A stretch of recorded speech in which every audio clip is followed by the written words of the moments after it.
Let's take a look at this question.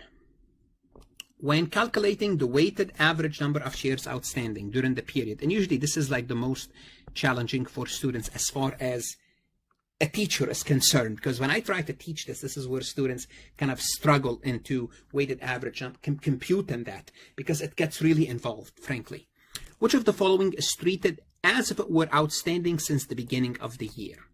So when you're computing the weighted average number of shares, simply put, the weighted average number of shares is the denominator, the weighted average number of shares.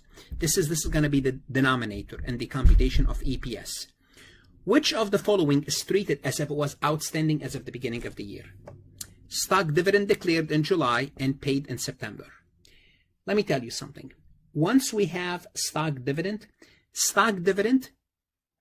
is outstanding as of the beginning of the year. So when it comes to stock dividend, it's, whether we did it in April, July, even in December, once we know it's a stock dividend, we assume it's outstanding as of the beginning of the year. So 1 is correct. Now, once we know 1 is correct, so we know that A is a potential candidate, B cannot be B because B is 2 only. We can take out B. Both A and C, both 1 and 2, which is C, that could still be a potential answer because we already have 1 is an acceptable answer. Now we look at D. D is neither 1 nor 2. We can take D out. Although we have to find out now if number 2, stock issued above par in August.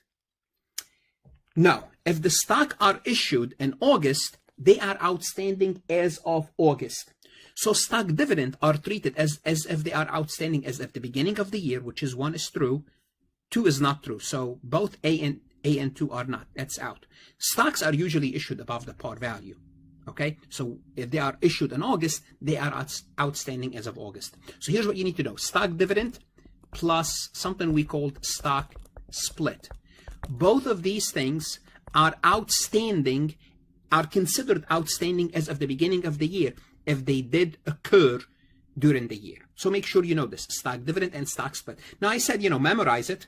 Good if you get a question like this, but what happened if you get a computational problem? Go to my website, and this is what I have, computational problem, computing the weighted average number of shares, assuming we have stock dividend or stock split during the year.